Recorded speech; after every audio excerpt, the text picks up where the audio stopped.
Y there is too much hate towards India in Nepal.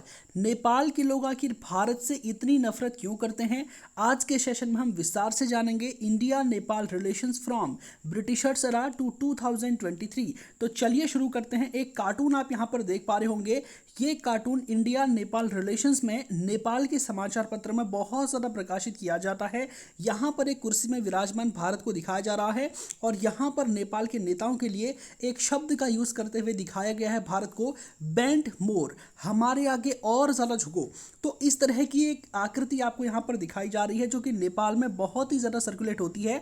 और नेपाल के लोग आरोप लगाते हैं भारत के ऊपर कि भारत अपने नेबर्स को कभी भी इक्वल ट्रीट नहीं करता है, वो हमेशा एक बिग ब्रदर एटीट्यूड दिखाता है। और नेपाल का तर्क है कि भाई भारत, तुम खुद को समझते क्या हो। अब बहुत सारे लोग इसमें समझ सकते हैं कि इंडिया का एरिया इतना बड़ा, नेपाल का एरिया इतना छोटा, नेपाल अपनी जो 60% इकोनॉमिक एक्टिविटीज़ करता है वो भारत से करता है, उसके 80% एक्सपोर्ट्स भारत को ही होते हैं और लगभग 80 to 90% इंपोर्ट भी वो भारत से ही करता है। तो हो तो गया भारत उसका बड़ा भाई और नेपाल छोटा भाई। जबकि इसमें नेपाल के तर्क ये हैं कि तुम जो इंडियंस हो, तुम जो इंडिया हो, तुम बने ही 1947 में हो और अंग्रेज़ों के गुलाम रहे हो। हम तो जब ब्रिटिशर्स एरा है तब से हम जो है एक तरह से सोवरेन कंट्री है और तुम जो है 1947 से अब तक मुश्किल से 70-75 साल तुमको बने हुए हैं। जबकि हमने अभी 2016 में ब्रिटिशर्स के साथ अपनी 200वीं डिप्लोमेटिक वर्षगांठ जो है मनाई है। तो तुम किस एंगल से खुद को बड़ा भाई बताते हो। तो एक तरह से जो नेपाल है उसमें एक स्मॉल कंट्री सिंड्रोम देखा जा रहा है,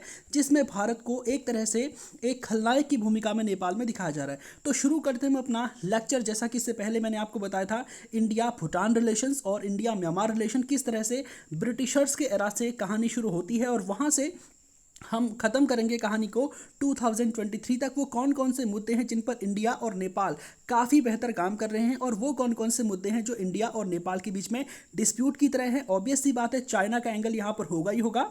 तो चलिए शुरू करते हैं। सबसे पहले हम बात करते हैं ब्रिटिशर्स एरा के टाइम की। ठीक है, तो जिस समय ब्रिटिशर्स का शासन हमारे यहाँ पर चल रहा था इंडिया में, तो उस समय आपको पता है कि नेपाल एक आज़ाद रियासत के रूप में था। नेपाल के नदर्न एरिया में आप जानते चाइना था और नीचे वाले एरिया में ब्रिटिश इंडिया था। तो नेपाल का बॉर्डर आमतौर पर आपने देखा होगा कि यहाँ पर ये जो उत्तराखंड वाला पोर्शन है ना, यहाँ से इसका बॉर्डर लगता है। ठीक है, यहाँ पर काली रिवर एक तरह से नेपाल और इंडिया की सीमा बनाती है। और यहाँ पर आप देख पाएंगे उस समय का जो नेपाल था वो एक बहुत ही एक्सपेंशनिस्ट नेपाल था। वो तिब्बत पर भी अटैक करता रहता था और यहाँ से वो सिक्किम पर भी अटैक करता था, भूटान पर भी अटैक करता था और नीचे जो यूपी बिहार वाला जो एरिया है यहाँ पर भी अटैक किया करता था। तो इसके साम्राज्य विस्तार का सबसे बड़ा शिकार होता है उत्तराखंड, क्योंकि उत्तराखंड के अलावा अदर एरियाज पर इन्होंने इतनी ज़्यादा एट्रोसिटीज़ नहीं की थी जितनी उत्तराखंड में की थी। आपको पता होगा कि 1790 में ये जो नेपाल के गोरखे थे, ये देखते हैं कि उत्तराखंड के कुमाऊं में राजनीतिक अस्थिरता चल रही है। चंद्र वंश का एक शासक महेंद्र चंद्र यहाँ पर सत्तासीन था, जिसकी कोई ऐसी खास पावर उस समय थी नहीं। तो नेपाली गुरखास क्या करते हैं, उत्तराखंड पर अटैक करते हैं और 1790 में कुमाऊं को एक तरह से पूरा का पूरा कब्जा लेते। कुमाऊं एक पार्ट है उत्तराखंड का। तो उत्तराखंड में 2 मंडल हैं, 2 प्रोविंसेस हैं, एक कुमाऊं है और एक गढ़वाल है। तो 1790 में कुमाऊं को कब्जा लेते हैं। इसके अगले साल गढ़वाल पर भी अटैक करते हैं, लेकिन वहाँ पर ये लोग हार जाते हैं। ठीक, और वहां पर गढ़वाल के राजा के साथ संधि करते हैं कि आइंदा हम आपके ऊपर अटैक इस तरह से नहीं करेंगे। इसके बाद नेपाल देखता है कि कब सही समय आए और मैं जो है गढ़वाल पर अटैक करके पूरे उत्तराखंड को अपने यहां पर कब्जा लूं। तो समय आता है 1804 में। 1804 में आपको पता होगा कि यहाँ पर एक बहुत ही भयानक भूकंप गढ़वाल में आता है और पूरा का पूरा गढ़वाल अस्त व्यस्त हो जाता है। यहाँ पर बहुत बड़ी तादाद में मौतें होती हैं, घर के घर ढह जाते हैं, राजा का राजमहल भी ढह जाता है। तो इस समय आपको पता है कि गढ़वाल ने भयंकर भूकंप, जिस समय गढ़वाल में था उस समय नेपाली गोरखों ने गढ़वाल पर अटैक किया। अब वहाँ का जो शासक था प्रद्युम्न शाह, बहुत ही बहादुरी के साथ नेपाल के साथ लड़ते हैं और खुड़बुड़ा के मैदान में, उसको खुड़बुड़ा का वॉर कहा जाता है, तो खुड़बुड़ा के मैदान में गोरखों से लड़ते हुए शहीद हो जाते हैं। इस प्रकार से नेपाल के कंट्रोल में 1804 में कुमाऊं और गढ़वाल यानी कि पूरा का पूरा उत्तराखंड आ जाता है। फिर भी इसने अपनी एक्सपेंशनिस्ट पॉलिसी को नहीं छोड़ा। इसके बाद इसका टारगेट कहां पर था, हिमाचल प्रदेश था। तो इस तरफ वेस्ट की तरफ इसने इस तरह से एक्सपेंशन किया था। और ईस्ट की डायरेक्शन में अगर मैं आपको बताऊं तो ईस्ट की डायरेक्शन में इसने जो आपका सिक्किम दिख रहा है, इसके सदर्न एरिया को कब्जा रखा था। इसके अलावा यहाँ पर बुटवल का प्रांत है, ये वाला जो बुटवल है यहाँ पर इसने ये कब्जा था और यूपी के भी बहुत सारे एरियाज को कब्जा रहे थे बेसिकली सिक्किम में। और यहाँ पर अगर आप देख पाएंगे कि उत्तराखंड में यहाँ पर किंग का रूल था, मोनार्की यहाँ पर हुआ करती थी। लेकिन इसके नीचे वाला जो एरिया था ना, ये वाला ये वाला कहीं ना कहीं ब्रिटिशर्स के अधीन था। और अब नेपाल और ब्रिटिशर्स के बीच सीधा सीधा देखने को मिलने लगा कि नेपाल अपनी एक्सपेंशनिस्ट पॉलिसी का यूज़ कर रहा है ब्रिटिशर्स के अगेंस्ट। अब सीधी सी बात है, ब्रिटिशर्स ने अलग अलग हिस्सों में वॉर लड़े, म्यांमार के साथ लड़े, भूटान के साथ लड़े, पाकिस्तान सॉरी अफगानिस्तान के साथ लड़े, तो नेपाल को तो छोड़ेंगे नहीं। तो नेपाल को समय ब्रिटिशर्स के आंखों में नेपाल चुभने लगा था। तो यहाँ पर अगर मैं आपको बताऊँ तो उत्तराखंड में इनका शासन कैसा रहा। अब देखिए, नेपाल ने उत्तराखंड को कब्जे में लिया था। कुमाऊं गढ़वाल बहुत लंबे समय तक इस नेपाल के अधीन रहे थे। तो नेपाल का इतना ब्रूटल रूल यहाँ पर उत्तराखंड में लगता है। उत्तराखंड में आपको मैं बताऊं तो उत्तराखंड में जब नेपाली आए थे तो नेपालियों के अटैक के 1 साल के भीतर हमारे उत्तराखंड में जितने भी सुअर थे ना वो खत्म हो गए, क्योंकि नेपाल के जो गोरखे थे वो मांस खाना, और सबसे बड़ी बात है सुअर का मांस खाना बहुत ज़्यादा पसंद करते थे। और नेपाल की अटैक के बाद उत्तराखंड से सुअर ही गायब हो गए, यानी कि इतने ज़्यादा सुअरों का शिकार यहाँ पर होता है। इसके अलावा नेपाल के जो गोरखे थे वो हमारे यहाँ के लोगों को दास बना करके नेपाल ले जाते थे, बहुत ज़्यादा अत्याचार करते थे। करों की दर इतनी ज़्यादा थी कि लोग इनकम कम कर पाते थे और आधे से ज़्यादा हिस्सा करों में सरकार को जमा करना पड़ जाता था। साथ में गोरखों ने एक बहुत ही अजीब टाइप का सिस्टम हमारे उत्तराखंड में शुरू किया न्याय व्यवस्था के लिए। न्याय व्यवस्था के लिए इन्होंने एक दिव्य परीक्षाएं इस तरह की योजना अपने आप पे बनाई। जैसे फॉर एग्जांपल मान लीजिए ए है और दूसरा बी है, मान लीजिए बी ने ए को मार दिया, या फिर मान लीजिए ए आरोप लगाता है बी पर कि बी ने मेरे साथ कोई अपराध किया है। तो अब बी क्या है, एक्यूज्ड है। अब बी पर अगर आरोप लगता है तो अकॉर्डिंग टू लॉ जांच करनी चाहिए, ठीक है, कि बी ने ए को पीटा है कि नहीं पीटा। उसके आधार पर अगर साक्ष्य हों तो बी को पनिश करना चाहिए। लेकिन यहाँ पर अलग ही सिस्टम चलता था। ये लोगों ने क्या किया कि कुछ दिव्य परीक्षाएं ली जाती थी। फॉर एग्जांपल बी एक्यूज्ड है, ठीक है, बी एक्यूज्ड है तो यहाँ पर क्या होगा कि एक कढ़ाई होगी, उसमें तेल डाला जाएगा और तेल को बिल्कुल खौलता हुआ बनाया जाएगा। बी के दोनों हाथ इस कढ़ाई में डाल दिए जाएंगे। अगर बी के हाथ जल गए तो इसका मतलब बी दोषी है, और अगर बी के दोनों हाथ नहीं जले तो इसका मतलब बी निर्दोष है। तो इस तरह की दिव्य परीक्षाएं थी न्याय करने के लिए, ठीक, अलग अलग टाइप की थी। एक लोहे की सरिया को गर्म करेंगे, अगर कोई एक्यूज्ड है तो उसके हाथ में रख देंगे, अगर उसका हाथ जल गया तो इसका मतलब दोषी है, अगर नहीं जला तो इसका मतलब निर्दोष है। यानी कि यहाँ पर न्याय व्यवस्था दिव्य परीक्षाओं के आधार पर हुआ करती थी। दिव्य परीक्षाओं का बेसिकली मतलब ये है कि अगर मान लीजिए किसी व्यक्ति को आरोपित बनाया जाता है, अगर वो सच में निर्दोष है तो गोरखों का मानना था कि भगवान आएंगे और उसके हाथों को जलने से बचाएंगे। तो यहाँ पर अब ये एक तरह से पूरा इलॉजिकल सिस्टम हो गया। तो इतना समय लगभग 25 साल इन्होंने कुमाऊं पर शासन किया था और 10 साल इन्होंने गढ़वाल पर शासन किया था, यानी कि लगभग 25 वर्ष इन्होंने उत्तराखंड पर शासन किया था। और उत्तराखंड में इनका शासन इतना ब्रूटल था कि जो मैंने आपको बताया था ना एक अभी थोड़ी देर पहले फैक्ट, कि गढ़वाल के जो राजा प्रद्युम्न शाह थे वो शहीद हो गए थे, तो इनके बेटे थे सुदर्शन शाह उनका नाम था। वो जाते हैं अंग्रेजों से मदद मांगने की, ये नेपाली जो है हमारी टेरिटरी को हड़प कर बैठे हैं और यहाँ पर बहुत ज़्यादा एट्रोसिटीज़ कर रहे हैं, तो आप इनको यहाँ से खदेड़ो, बदले में हम तुमको ये चीज़ें देंगे। और साथ में अंग्रेज यहाँ पर देख रहे थे कि नेपाल उनके भी कुछ एरियाज़ को कैप्चर कर रहा है। तो यहाँ पर अब होता है एंग्लो नेपाल वॉर, नेपाल और अंग्रेजों के बीच में युद्ध होता है। शुरुआत में नेपालियों को हल्के में ले लिया था ब्रिटिशर्स ने। ब्रिटिशर्स का मानना था कि हम ईस्ट से लेकर वेस्ट तक जीत करके आए हैं, ये नेपाल हमारे लिए क्या बड़ी बात हो गई। तो शुरुआत में हल्के में लिया तो बहुत ज़्यादा नुकसान भी हुआ। फिर बाद में भयंकर वॉर चलता है नेपाल और अंग्रेजों के बीच, इनकी ब्रिटिश इंडिया और नेपाल के बीच, और नेपाल इस वॉर में हार जाता है। और फाइनली 1815 के अंत तक हमारा कुमाऊं गढ़वाल दोनों इंडिपेंडेंट हो जाते हैं। और उसके बाद आपको पता होगा कि 1816 में एक ट्रीटी ऑफ सुगौली ब्रिटिशर्स के बीच में और ये जो अंग्रेज है ये जो नेपाल है इनके बीच में साइन होती है। और इसके तहत जितने भी एरिया ब्रिटिश इंडिया के ऑक्यूपाई किए थे इसने नेपाल ने वो सारे के सारे ब्रिटिशर्स को दे दिए जाते हैं। और अब से एक शांति समझौता एक तरह से कह सकते हैं ब्रिटिशर्स के बीच में और नेपाल के बीच में हुआ। लेकिन यहाँ से क्या हुआ कि नेपाल को भय सताने लगा। किस बात का? देखिए, नेपाल को पता था कि जिस तरह से ब्रिटिशर्स एक के बाद एक इन अलग अलग रियासतों पर कब्जा कर रहे हैं, ये संभावना बहुत ज़्यादा है कि ये कभी भी नेपाल को पकड़ करके एनेक्स कर सकते हैं और कब्जा सकते हैं, क्योंकि इनके ऊपर क्या है, तिब्बत है, चाइना है, नीचे पे क्या है, इंडिया है। दोनों बड़े बड़े देश हम दोनों के बीच में बिल्कुल फंस चुके हैं। तो हो सकता है कि चाइना हमको कब्जा ले, हो सकता है कि ब्रिटिशर्स हमको कब्जा ले। अब नेपाल ने देखा कि फ़ायदा किसके साथ अलाइन होने में। देखिए, नेपाल ने आमतौर पर हमेशा से ही बैलेंस बनाने का प्रयास किया, ब्रिटिशर्स के एरा में भी और अब भी, कि ये अपनी पॉलिसी को देखता है कि इसको फायदा कहां से ज्यादा हो रहा है। तो कभी ये चाइना के इंक्लाइन हो जाता है, तो कभी ब्रिटिश इंडिया के इंक्लाइन हो जाता है, और आज भी ये सब चल रहा है। और नेपाल की ये पॉलिसी ब्रिटिशर्स के एरा से ही रही है। तो यहाँ पर उस समय जो नेपाली देखते हैं कि ब्रिटिशर्स बहुत ज़्यादा मजबूत हैं, चाइनीज उससे कम मजबूत है, क्योंकि उस समय तिब्बत एक सोवरेन कंट्री हुआ करता था, हालांकि किंग डायनेस्टी के ही अधीन हुआ करता था। तो नेपाली देखते हैं कि ब्रिटिशर्स के साथ कंट्रोल करने में हमें बहुत ज़्यादा फायदा मिलने वाला, क्योंकि उस समय आप अगर देखेंगे तो उस समय जो यहाँ का जो शासन था ना नेपाल में बेसिकली तीन चीज़ें थी। पहला, वहाँ पर एक किंग था जो कि बिल्कुल नाम मात्र का था। दूसरा, वहाँ पर राणास थे, ठीक है। राणा क्या था, बेसिकली नेपाल का एक अलीट ग्रुप था, यानी कि एक काफ़ी आगे बढ़ा हुआ ग्रुप था। और नेपाल में होने को तो मोनार्की थी, किंग का शासन था, लेकिन वहाँ पर प्राइम मिनिस्टर के रूप में राणास ही रहते थे, और वहाँ पर शासन की सारी व्यवस्था यही राणास देखा करते थे। तीसरा, यहाँ पर आपको पता है नेपाली कांग्रेस के इंडियन नेशनल कांग्रेस के साथ बहुत अच्छे रिलेशंस थे, और नेपाली कांग्रेस के बहुत सारे नेताओं ने इंडिया के फ्रीडम फाइटर, यानी कि जो इंडिया के फ्रीडम फाइटर ये लोग रहे हैं, भारत का जो स्वतंत्रता संग्राम था उसमें नेपाल के भी बहुत सारे नेशनल्स ने एक तरह से बहुत ज़्यादा मदद की भारत की, और अंग्रेज़ों के खिलाफ लड़े भी थे।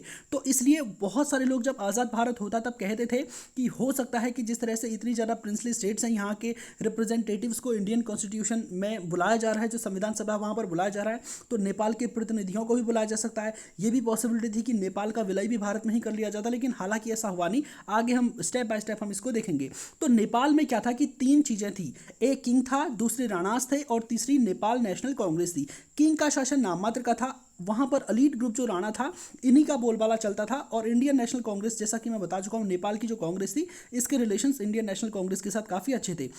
तो यहाँ पर राणास देखते हैं कि हम लड़ तो नहीं पाएंगे ब्रिटिशर्स के साथ, तो क्यों ना इनके साथ संधि कर लेते हैं। और यहाँ पर ब्रिटिशर्स इनको एक ऐसी चीज़ जो है इनसे मांगते हैं, और एक ऐसा प्रपोजल इनके पास रखते हैं कि ये मना ही नहीं कर पाए। तो यहाँ पर इन दोनों के बीच में संधि होती है, काली नदी को सीमा रेखा मान लिया गया ब्रिटिश इंडिया और नेपाल के बीच में, और यहीं से काला पानी विवाद में आने वाले समय में आपको समझाऊंगा, ठीक है। तो यहाँ पर अब ट्रीटी हो चुकी है, शांति हो चुकी है, और नेपाल के जो एक्सटर्नल मामले थे, यानी कि नेपाल के विदेशी मामले और रक्षा के मामले, ये ब्रिटिशर्स के पास रह गए, और ब्रिटिशर्स ने वादा किया कि हम नेपाल के आंतरिक मामलों में बिल्कुल भी दखलंदाजी नहीं करेंगे। हाँ, अगर कोई कंट्री तुम्हारे ऊपर अटैक करता है तो हम उसकी रिस्पॉन्सिबिलिटी लेते हैं। तो यही सब आगे चलता रहा। अब देखिए, ब्रिटिशर्स नेपाल को ऑफर करते हैं, क्यों ऑफर करते हैं कि जो नेपाल का जो ये जो सदर्न वाला एरिया है ना, ये वाला एरिया आमतौर पर प्लेन था, और यहाँ पर बहुत ही डेंस फॉरेस्ट थे, यानी कि यहाँ पर बहुत ही क्या थे, घने घने जंगल थे, और यहाँ पर इमारती लकड़ियाँ पाई जाती थी। तो नेपाल में राणास का शासन था। ब्रिटिशर्स को इस इमारती लकड़ी की आवश्यकता थी, क्यों, भारत में रेलवे ट्रैक बनाने हैं और भी बहुत कुछ काम करना है। अगर उस समय का दौर था, उस समय घर बनाते थे तो लकड़ियों का यूज़ होता था, सीमेंट इत्यादि का यूज़ उस समय नहीं हुआ करता था।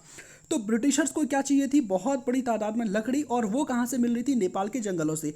अब आप सोच रहे होंगे, ठीक है, नेपाल के रिसोर्सेज बेचे जा रहे हैं, नेपाल के जंगल बेचे जा रहे हैं, तो फ़ायदा भी नेपाल को हो रहा होगा, लेकिन ऐसा बिल्कुल नहीं था। मैं आपको बता चुका हूँ कि उस समय नेपाल में किंग तो केवल नाम मात्र का था, वहाँ पर जो शासन था वो राणास का था, और राणास नेपाल में अपनी एट्रोसिटीज़ के लिए, अपने अत्याचारों के लिए बहुत ही ज़्यादा कुख्यात थे। इनका शासन नेपाल में बहुत ही ज़्यादा करप्शन में भी था, और नेपाल उस समय जो लकड़ियों को एक्सपोर्ट कर रहा था इंडिया को, ब्रिटिश इंडिया को, उसका अधिकांश हिस्सा ये जो राणास थे इनकी जेब में जा रहा था, लोगों को इससे कुछ भी नहीं मिल रहा था। और जो अंग्रेज थे उनका बहुत ही बढ़िया चल रहा था, यहाँ पर से वो बहुत बड़ी तादाद में लकड़ियों को खरीद रहे थे, और भारत में रेलवे लाइन को डेवलप कर रहे थे, और साथ ही साथ जो लकड़ी थी उसको एक्सपोर्ट करके, आप जानते हैं कि स्वेज कैनाल उस समय तक बन चुकी थी, और वहाँ के रास्ते जो है एक तरह से अपने यहाँ पर भेज रहे थे, और इन दोनों के बीच में बहुत बढ़िया टाइप चल रहा था, और राणास का भी भला हो रहा था, पैसे उनको मिल रहे थे, और अंग्रेजों को भी सस्ते दाम में लकड़ियाँ मिल रही थी, यानी कि नेपाल के जो रिसोर्सेज थे वो औने पौने दामों पर राणास के द्वारा बेचे जा रहे थे।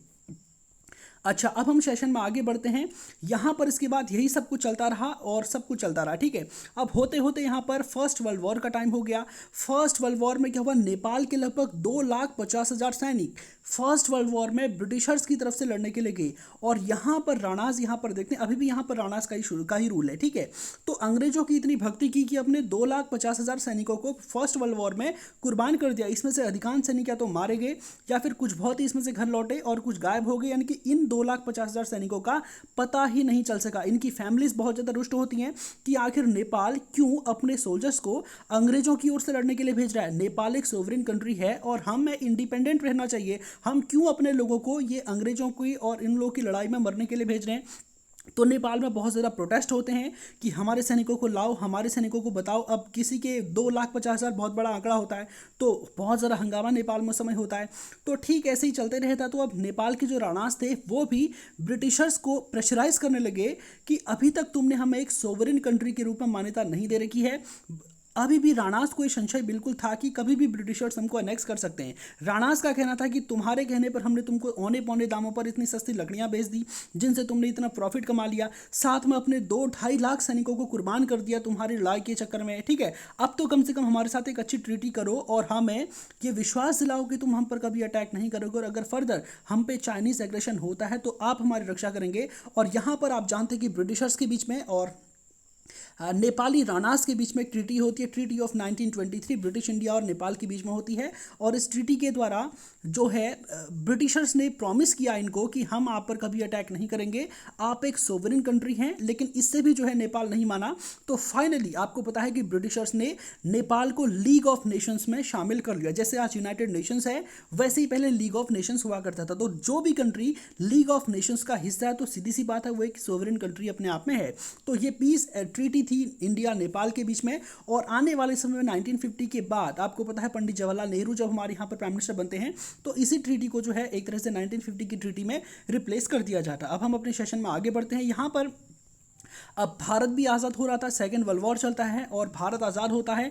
तो अब नेपाल के लिए यहाँ पर दो रास्ते थे। एक तो कौन था, ऊपर चाइना के साथ इंक्लाइन हुआ जाए, नीचे क्या था, भारत के साथ इंक्लाइन हुआ जाए। फ़ायदा किस में था, भारत के साथ इंक्लाइन होने में। क्यों फ़ायदा था भारत के साथ इंक्लाइन होने में, क्योंकि जो नेपाल है ना, थोड़ा सा मैं इसका मैप आपको दिखाना चाहता हूँ। नेपाल का जो मैप है इसको मैं थोड़ा इरेज कर देता हूँ क्योंकि ये मैंने पहले अभी यही सी मैप में मैंने आपको समझाया था।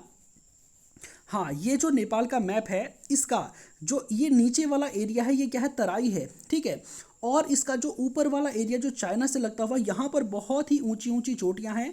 अब अगर नेपाल चाइना से इंक्लाइन होता है तो इतनी बड़ी ऊंची ऊंची चोटियों को पार करके तिब्बत और उसके बाद चाइना जाना पड़ेगा। दूसरा, अगर ये भारत के साथ इंक्लाइन होता तो देखिए तीन ओर से भारत से घिरा हुआ है, इसलिए नेपाल को लैंड लॉक नहीं बल्कि इंडिया लॉक कंट्री कहा जाता है। अब अगर नेपाल को कोई भी ट्रेड करना है, कोई भी एक्सपोर्ट करना है तो यहाँ चाइना होते हुए कैसे लाएगा। चाइना का जो कोस्टल एरिया है वो तो उधर साउथ चाइना सी में कहीं दूर खुलेगा, और जबकि इंडिया से इनको यहाँ पर आप देख पाएंगे कि इतनी आसानी से इतनी डिस्टेंस पर इनको सी एक्सेस यहाँ पर अवेलेबल हो जाएगा। तो नेपाल के लिए फ़ायदा था भारत के साथ इंक्लाइन होने में, क्योंकि आपको पता है कि उस समय चाइना के जो पॉलिटिशियंस थे माओ जेडोंग के नेतृत्व में, आपको पता होगा कि 5 फिंगर पॉलिसी चाइना की। ठीक है, चाइना का कहना था कि जो तिब्बत है ना वो उसके दाएं हाथ की हथेली है, और अरुणाचल प्रदेश, सिक्किम, भूटान, नेपाल और ये जो ऊपर लद्दाख है ये क्या है, इसकी 5 उंगलियां हैं। तो उन जो चाइना की जो 5 उंगली 5 फिंगर पॉलिसी थी उसमें से एक फिंगर नेपाल भी था। तो जैसे भूटान डरा, सिक्किम डरा, वैसे ही नेपाल भी घबरा गया और उसको यहाँ पर दिखाई दिया कि केवल एक ही कंट्री ऐसा है जो उसकी सिक्योरिटी कर सकता है, और वो कंट्री कौन सा, इंडिया। तो इसलिए अब नेपाल को आवश्यकता महसूस हुई, क्योंकि इससे पहले तक तो उसकी सिक्योरिटी की जिम्मेदारी किसने ली थी, ब्रिटिशर्स ने ली थी। अब ब्रिटिशर्स जा चुके हैं तो अब उसकी सिक्योरिटी की जिम्मेदारी किसकी होगी, इंडिया की होगी। तो यहाँ पर इंडिया और नेपाल के बीच में एक ट्रीटी होती है, और ये ट्रीटी है treaty of peace and friendship. ये 1950 में होती है, और इस ट्रीटी को लेकर बहुत ही ज़्यादा बवाल आजकल भी वहाँ पर देखा जाता है। सबसे पहली बात अगर मैं आपको बताऊँ, नेपाल के लोग इस ट्रीटी को पूरी तरह से खारिज करते हैं। क्यों, क्योंकि ये ट्रीटी हमने राणास के साथ साइन की थी। अब देखिए, अगर आप किसी कंट्री के साथ कोई ट्रीटी साइन करते हैं तो उस कंट्री के जो लीडर्स हैं जो उस समय वहाँ पर शासन कर रहे हैं उनके साथ साइन करते हैं। अब वहाँ पर उस समय भी राणास का ही शासन था, और राणास अपनी एट्रोसिटीज़ के लिए जाने जाते थे। नेपाल के लोग इन राणास को बिल्कुल भी पसंद नहीं करते थे। नेपालियों का कहना था कि इन्हीं दुष्ट राणाओं की वजह से हमारा ये हाल है। हमारे जो संसाधन थे, जो रिसोर्सेज थे, औने पौने दामों पर इन्होंने ब्रिटिशर्स को बेच दिए और सारा माल अपनी जेब में रख दिया। अगर ये चीज़ें नेपाल के डेवलपमेंट में खर्च की होती तो आज नेपाल की सूरत ही कुछ और होती। तो नेपाल के जो लोग थे वो इन राणास के शासन से बहुत ज़्यादा बोर हो चुके थे, और इंडिया अगर इन राणास के साथ ट्रीटी करता है तो आप देखेंगे कि नेपाल के लोग इंडिया से भी नाराज होंगे कि नहीं होंगे। एक तरफ तो पंडित जवाहरलाल नेहरू अपनी ग्लोबल छवि बनाना चाहते थे, भारत एक डेमोक्रेसी के रूप में उभर रहा था, और दूसरा इस तरह की अथॉरिटेरियन गवर्नमेंट को सपोर्ट कर रहा है नेपाल में। तो नेपाल के लोगों में एंटी इंडिया सेंटीमेंट यहीं से देखने को मिलता है। दूसरा, नेपाल का कहना था कि यार भारत तुम खुद को समझते क्या हो, एक बात बताओ, एक प्रोटोकॉल नाम की कोई चीज़ होती है कि नहीं होती है? हमारे यहाँ से हमारा राणा प्राइम मिनिस्टर बैठा है और तुम्हारे यहाँ से इस ट्रीटी को साइन करने के लिए एम्बेसडर बैठा है। तो एक तरफ प्राइम मिनिस्टर है, दूसरी तरफ एम्बेसडर है। अगर प्रोटोकॉल के अकॉर्डिंग होता है कि अगर किसी कंट्री का प्राइम मिनिस्टर है तो दूसरी कंट्री का भी प्राइम मिनिस्टर होना चाहिए, ठीक है, वो साइन करेगा। हमारा प्राइम मिनिस्टर बैठा, तुम्हारा एम्बेसडर बैठा, इसका मतलब क्या है कि तुम नेपाल को कभी भी इक्वल ट्रीट नहीं करते और तुम खुद को किस एंगल से बड़ा कहते हो। नेपाल का खुद का अपना हमेशा ये तर्क होता है कि किसी जमाने में तुम्हारे बहुत सारे इलाके हमारे कब्जे में हुआ करते थे, हम ज़्यादा ताकतवर थे, तुम कुछ भी नहीं थे, तुम तो 1947 में बने हो, हम तो ब्रिटिशर्स के एरा से यहाँ पर है, तो किस एंगल से तुम अपने आप को बड़ा भाई मानते हो? ठीक है, तो ये एक तरह से बिग ब्रदर एटीट्यूड, ये वाला जो सिंड्रोम है नेपाल में बहुत ज़्यादा है और नेपाल में इसकी कड़ी आलोचना की जाती है। पहली तो ये कि ये भारत ने नेपाल को अपना बराबरी का नहीं समझा इस संधि के माध्यम से, और दूसरा भारत ने राणास को यहाँ पर सपोर्ट किया। ठीक है, अब हम आगे बढ़ते हैं। पंडित जवाहरलाल नेहरू के समय ये रिलेशंस थे। अब राणास का रूल ज़्यादा समय तक तो रहेगा नहीं, उसके बाद आपको पता है कि राणास का खात्मा यहाँ से होता है और यहाँ पर किंग का एक बार फिर से मोनार्की यहाँ पर आती है और उसके बाद यहाँ पर एक तरह का पंचायती राज सिस्टम यहाँ पर आता है। ठीक है, अब आप सोच रहे होंगे पंचायती राज तो बढ़िया ही होगा, लेकिन ऐसा बिल्कुल नहीं है। पंचायती राज सिस्टम जब यहाँ पर आता है तो उसके बाद कुछ तबके ऐसे थे जो बहुत ही अमीर हो गए और उस पंचायती राज सिस्टम में भ्रष्टाचार इतना बढ़ गया कि आखिरकार वही इस मोनार्की के पतन का कारण भी बनता है। तो 1950 में जो जवाहरलाल नेहरू है, इसके समय पे एक पैक्ट साइन होता है और देखते ही देखते 1962 का जो इंडिया चाइना वॉर होता है, वहाँ पर नेपाल को समझ में आ जाता है कि स्थितियाँ बहुत बिगड़ चुकी हैं, क्योंकि नेपाल ने अपनी सुरक्षा की जिम्मेदारी जिस भारत को दी थी चाइना के डर से, वही भारत 1962 में वॉर हार गया। अब नेपाल के मन में सिक्योरिटी कंसर्न हुआ कि साहब मैं तो क्या हूँ, तिब्बत की एक उंगली हूँ चाइना की फिंगर पॉलिसी के अकॉर्डिंग। इसको नेपाल को थ्रेट किसका था? चाइना का था। तभी तो ये भारत के साथ इंक्लाइन हुआ था, क्योंकि इसको पता था चाइना ने जब तिब्बत पर अटैक किया तो तिब्बत के रिफ्यूजीज के साथ क्या हुआ, लहासा में उस समय कितना बड़ा खून खराबा हुआ। तो नेपाल नहीं चाहता था कि जो तिब्बत में हुआ वही हमारे साथ भी हो, तो इसलिए उसने भारत के साथ इंक्लाइन हुआ कि कभी चाइना अगर हम पर एग्रेशन करेगा तो भारत हमारी रक्षा करेगा। और जिस भारत के भरोसे हमने अपनी सुरक्षा छोड़ रखी, वो भारत खुद ही 1962 में अपनी 2 टेरिटरी को लॉस कर चुका है। तो यहाँ पर नेपाल को भारत के ऊपर से भरोसा उठ गया कि भारत हमारी रक्षा करने में कैपेबल है कि नहीं, है खुद की रक्षा नहीं कर पाया, हमारी कैसे करेगा। तो यहाँ पर अब नेपाल और चाइना के बीच में लिंक यहाँ पर देखने को मिलते हैं। ठीक है, चाइना नेपाल को बोलता तुम टेंशन किस बात की लेते हो, तुम भारत के साथ ट्रीटी कर रहे हो सिर्फ इस आधार पर ना कि वो तुम्हारी रक्षा करेगा, तुम टेंशन में तो हम तुम पर अटैक करेंगे ही नहीं। अब नेपाल कहता हाँ वो तो ठीक है, लेकिन जो तुमने बोला था फिंगर वाली बात कि नेपाल उसकी एक उंगली है, तो वो चाइना अपने आप में ये कहता है कि वो तो हमने कभी भी ऑफिशियली एक्सेप्ट किया ही नहीं है, वो तो हमारे यहाँ पर कुछ एक्सट्रीमिस्ट नेता थे जो अपने शासन को बनाने के लिए इस तरह की बातें किया करते थे। तो यहाँ पर अब नेपाल के बारे में यहाँ पर क्या हो गया कि चाइना के साथ रिलेशन इसके घनिष्ठ हो गए, क्योंकि इंडिया के साथ जो इसका लोभ था वो तो खत्म हो, क्योंकि यहाँ पर देखो नेपाल की फॉरेन पॉलिसी अगर आप कभी पढ़ेंगे तो नेपाल की फॉरेन पॉलिसी में यही हमेशा देखा गया है, नेपाल हमेशा बैलेंस करने का प्रयास करता है चाइना और इंडिया के बीच में। ब्रिटिशर्स के एरा में भी ऐसा ही था और आज तक भी ये चीज़ें जो है ऐसी चल रही है। तो 1962 के वॉर के बाद स्थितियाँ बदलती हैं, नेपाल अदर कंट्रीज़ के साथ भी अपने डिप्लोमेटिक रिलेशन स्थापित करता है और यहीं से भारत के लिए प्रॉब्लम क्रिएट होने लगती है, क्योंकि नेपाल अगर अपनी फॉरेन पॉलिसी को इंडिया के अकॉर्डिंग नहीं चलाता, एक इंडिपेंडेंट फॉरेन पॉलिसी रखता है, तो इससे भारत की सिक्योरिटी सीधा सीधा कॉम्प्रोमाइज़ होती है। चाइना के कॉन्टेक्स्ट में ही नहीं बल्कि भारत में बहुत सारे क्रिमिनल्स ऐसे भी हैं जो इंडिया में क्राइम करते हैं और छिपने के लिए चले जाते हैं नेपाल, और अगर नेपाल इंडिया के रिलेशन अच्छे नहीं होंगे तो भारत के क्रिमिनल्स के लिए एक सेफ हेवन बन जाएगा नेपाल। दूसरा, ड्रग तस्करी, महिला तस्करी, बहुत सारे ऐसे इशूज़ हैं जिसमें नेपाल की गवर्नमेंट के बिना कोलेब्रेशन के भारत अपनी सिक्योरिटी को मेंटेन कर ही नहीं सकता। बहुत बड़ी तादाद में आतंकवादी यहाँ से इंडिया में घुस सकते हैं और भारत में अटैक करके बहुत ही आसानी से नेपाल वापस जा सकते हैं। तो ये बहुत बड़ा सिक्योरिटी कंसर्न नेपाल की वजह से हमारे यहाँ पर उत्पन्न होता है। आगे बढ़ते अपने सेशन में, पंडित जवाहरलाल नेहरू के समय पे ये सब कुछ चल रहा था। ठीक है, इसके बाद आपको पता होगा कि इंदिरा गांधी का शासनकाल आता है और इंदिरा गांधी ने एक बहुत ही सख्त कार्रवाई नेपाल के ऊपर की थी जब नेपाल ने चाइना से अपनी सिक्योरिटी के लिए हथियार खरीदने जो है शुरू किए। तो जैसे ही नेपाल और चाइना के बीच में हथियारों की डील की बात सामने आती है तो ये सीधा सीधा 1950 की ट्रीटी का उल्लंघन था। ठीक है, तो यहाँ पर इंदिरा गांधी सख्त कार्रवाई करती है और जो बॉर्डर है उसको जो है बैन कर देती है, और यहाँ पर नेपाल में जो इकोनॉमिक सैंक्शंस एम्बार्गो लगते हैं भारत की ओर से, उसका इतना ज़्यादा इम्पैक्ट नेपाल पर पड़ता है कि यहाँ की इकोनॉमी पूरी तरह से क्रैश कर जाती है। और आपको पता होगा कि 1988 में भारत ने जो बॉर्डर पर बैन लगाया था उससे पहले वाले साल में जो इनकी जीडीपी थी वो 9.7% का ग्रोथ रेट था और 1989 में पूरी तरह से क्रैश करके सिर्फ 1.5% हो जाती। तो यहाँ से आप देख सकते हैं कि नेपाल इकोनॉमिकली भारत पर कितना डिपेंड करता है। ठीक है, नेपाल को भारत जो चीज़ें बेचता है वो बहुत ही तरह क्रुशियल है। इलेक्ट्रिसिटी, ठीक है, इलेक्ट्रिसिटी नहीं, इलेक्ट्रिक जो जो उसके उपकरण होते हैं उनको बेचता है। इलेक्ट्रिसिटी तो अब भारत खरीदने लगा है थोड़ा थोड़ा। ठीक है, और इसके अलावा जो पेट्रोलियम प्रोडक्ट्स हैं और जो मैन्युफैक्चरिंग में उपयोग होने वाली मशीनें हैं वो सब कुछ भारत से ही जो है यहाँ को एक्सपोर्ट की जाती हैं। तो उसके बाद यही सब कुछ चलता है। ठीक है, इंदिरा गांधी के समय भी रिलेशंस उतने अच्छे नहीं थे और नेपाल का मैं आपको बता चुका हूँ कि उनके लोगों के डीएनए में ही अब एंटी इंडिया सेंटीमेंट है कि भारत को हमको जो है इक्वल नहीं मानता है। इसके साथ अब हम बात करते हैं पीएम मोदी की गवर्नमेंट में आते हैं। तो यहाँ पर आपको पता होगा कि प्राइम मिनिस्टर मोदी की सरकार जब यहाँ पर आती है तो उस समय पीएम मोदी कहाँ पर जाते हैं, चाइना जाते हैं और चाइना के साथ बातचीत चलती है कि क्यों ना हम कैलाश मानसरोवर यात्रा के लिए 2-3 रास्ते बढ़िया तरीके से बना लें। एक तो अन्य जो दर्रे सिक्किम वाले हैं वो तो हैं, ठीक है, साथ में यहाँ पर लिपुलेख दर्रे से जो है ट्रेड के लिए और जो कैलाश मानसरोवर यात्रा है इसके लिए एक रोड बनाने की बात पर इंडिया और चाइना एग्री होते हैं और एक पैक्ट साइन करते हैं। जैसे ये पैक्ट सामने आता है वैसे ही नेपाल बौखला उठता है इंडिया और चाइना के ऊपर कि भाई तुम कौन होते हो। इंडिया चाइना दोनों को नेपाल बोलता है कि तुम होते कौन हो लिपुलेख से सड़क बनाने वाले, लिपुलेख हमारी टेरिटरी है और तुम हमारी टेरिटरी से सड़क क्यों बनाओगे।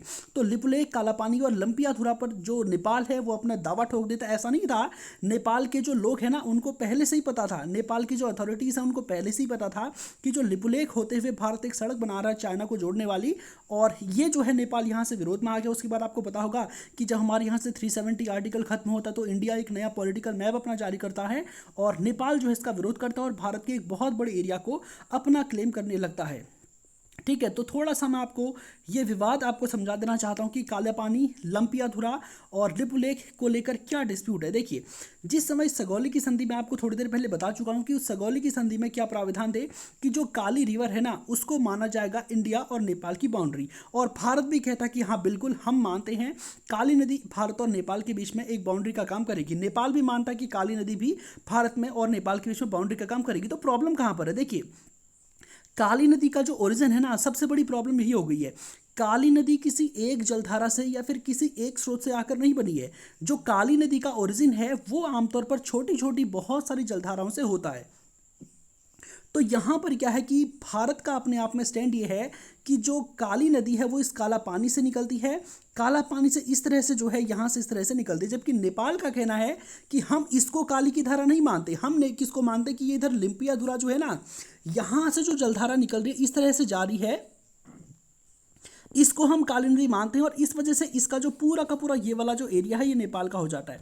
जबकि भारत नेपाल के इस दावे का विरोध करता है। भारत का कहना है कि हिस्टोरिकली जो काली नदी है वो जो काला पानी से जो जलधारा आ रही है वो है, इसके नाते जो ये वाला एरिया है काली के पश्चिम का वो वाला एरिया क्या हो जाता है, हमारा हो जाता है। और यहीं पर आपको पता है कि लिपुलेख पास भी हमारे यहाँ पर है और इस वजह से लिपुलेख पास, काला पानी और लिम्पियाधुरा ये तीनों की तीनों टेरिटरीज आज भारत के कंट्रोल में है और नेपाल अब इसको अपनी टेरिटरी मानने लगा। हालांकि नेपाल का कहना कि कोई बात नहीं भारत तुम टेंशन मत लो, अगर ये एरिया आपके चाइना के साथ रिलेशंस के लिए और स्ट्रेटेजिकली क्रूशियल है तो आप एक काम करो ना, हमें तुम किसी और जगह पर अपनी इतनी ज़मीन दे दो जो यहाँ पर है। अब ये ज़मीन कहाँ पर मांग रहा है, ये ज़मीन मांग रहा है जो सिलीगुड़ी कॉरिडोर वाला एरिया। थोड़ा सा मैं दूसरा मैप आपको दिखा देता हूँ।